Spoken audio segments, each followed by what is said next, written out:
प्रयास लगातार रहता है माननीय अध्यक्ष। Dr. T. Sumati. Thank you very much, Speaker Sir.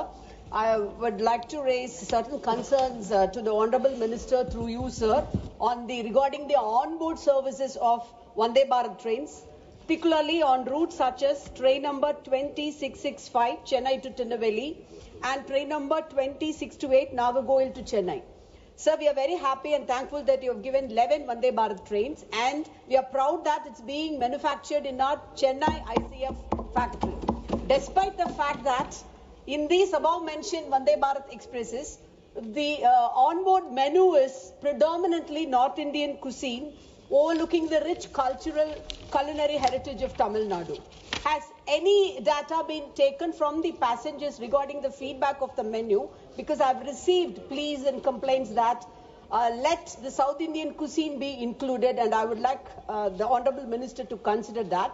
Then again, there is also a complaint that most of the pantry workers, they speak predominantly Hindi, and it's difficult for the commuters to communicate with them regarding their needs. So will the minister make it a mandate for the deployment of the pantry workers to be proficient either in English or in Tamil, including the local languages? So one more, my question has been clubbed with, only one more. I've asked a question regarding whether the major cities such as Madurai and Tiruchirappalli, those two cities lack direct Vande Bharat services. So given their economic and cultural significance, would the minister consider to implement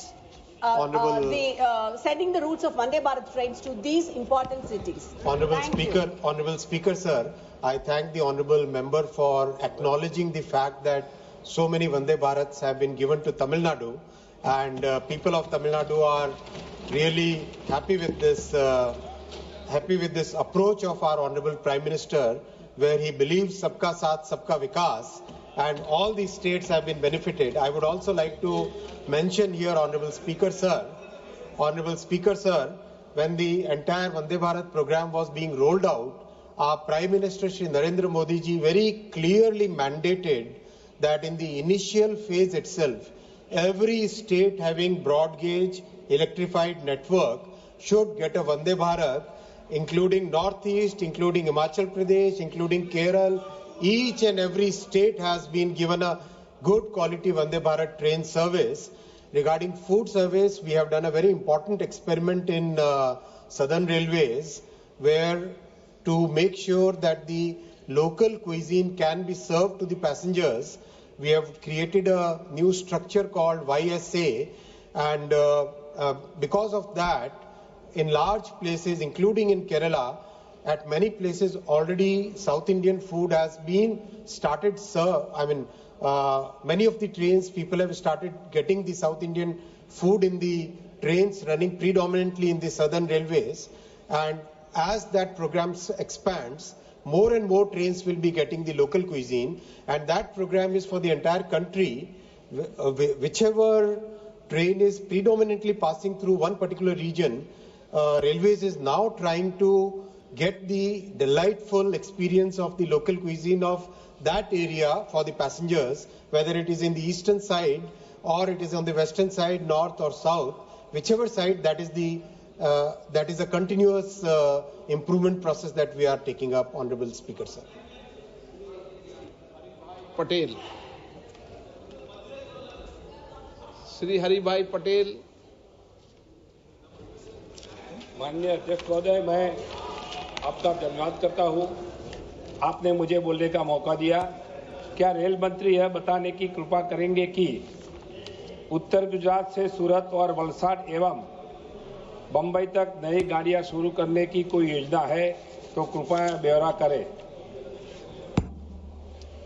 माननीय अध्यक्ष जी, जो माननीय सांसद महोदय ने प्रश्न पूछा है, उत्तर गुजरात से सूरत और मुंबई के लिए डिमांड काफ़ी आती है और इसको पूरा करने के लिए कई प्रयास हाथ में लिए गए हैं, और विशेषकर जो डेडिकेटेड फ्रेट कॉरिडोर है उसके कारण कैपेसिटी सिग्निफिकेंटली इम्प्रूव हुई है। और आज करीब करीब western dedicated freight corridor complete हुआ। थोड़ा सा महाराष्ट्र में दिक्कत हुई थी, बिकॉज जब तक श्री उद्धव ठाकरे जी की सरकार थी उन्होंने जमीन के बारे में, एक्विजिशन के बारे में काफ़ी दिक्कतें हुई, लेकिन अब अच्छा काम चल रहा है, कंप्लीट होने को आया है। और साथ ही साथ उसके कारण कई इस नई कैपेसिटी बनने के कारण कई नई ट्रेन सर्विसेज भी इंट्रोड्यूस हुई है। और अभी अहमदाबाद स्टेशन और सूरत स्टेशन, इन दोनों का मेजर रिकंस्ट्रक्शन का काम चल रहा है। उसके कंप्लीट होने के बाद में कैपेसिटी एक साथ बढ़ेगी और उस कैपेसिटी के बढ़ने से नई सर्विसेज भी आरंभ होने की संभावना बढ़ेगी। अवधेश प्रसाद जी, आपके रिकमेंड अखिलेश जी ने किए। आज सवाल भी देखिएगा कैसा आता है, मंत्री जी जवाब नहीं देंगे।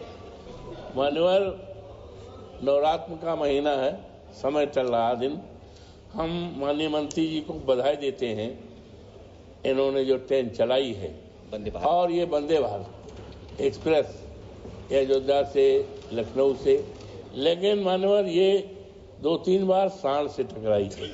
तो ये समस्या का निदान कितनी बार माननीय मंत्री जी कर दें, और कितनी बार टकराई है सांड से। इटावा में क्यों टकराई बार बार? और कई जगह टकराई है इसका, इटावा में खासतौर से मान्यवर में, इसके लिए बता दें, आपकी कृपा होगी। धन्यवाद। माननीय अध्यक्ष जी, उनके सलाहकार बैठे हैं अवधेश जी, आपको सलाह की आवश्यकता नहीं है। माननीय अध्यक्ष जी, माननीय संसद ने बहुत ही एक महत्वपूर्ण विषय उठाया है और इस विषय का मैं डिटेल में जवाब देना चाहूंगा। माननीय अखिलेश जी के कमेंट की जरूरत नहीं है। ये विषय एक बहुत ही इंपॉर्टेंट सेफ्टी का विषय है। देश भर में जिस तरह से एट ग्रेड रेलवे लाइंस हैं, उसके कारण कैटल जब आता है लाइन के ऊपर, उसकी एक प्रॉब्लम होती है और उस प्रॉब्लम को सॉल्व करने के लिए बहुत ही फोकस्ड वे में काम हाथ में लिया गया है। देश भर में माननीय अध्यक्ष जी एक नए डिजाइन की फेंसिंग का काम चालू हुआ है। करीब अब तक 800-900 किलोमीटर में जहां वो नई डिजाइन की फेंसिंग लगी है, वहां पे cattle run over practically zero हो गया है और उसका बहुत बड़ा बेनिफिट भी मिला है देश में, क्योंकि कैटल रन ओवर के कारण एक्सीडेंट की संभावना बढ़ती थी। उस संभावना को भी सिग्निफिकेंटली इससे इंप्रूवमेंट आया है और जैसे ये एक्सपेरिमेंट अभी ठीक से चला है तो देश के और भी कई भागों में करेंगे। और इटावा में इसलिए टकराते हो कि आप हो, बताओ ना। मैं कुछ कहना चाहता था लेकिन आपने कह दिया, मैं और कुछ नहीं बोलूंगा इस पे। श्री रंग अप्पा बढ़ने।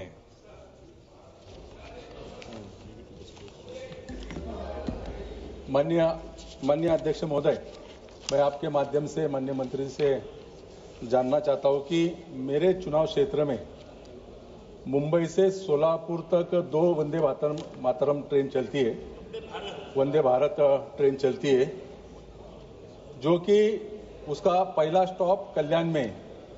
और मैं लगातार मांग करते आया हूं, मेरे चुनाव क्षेत्र में लोनावला ये पर्यटन स्थल है, देश भर से कई सारे पर्यटक यहाँ आते कर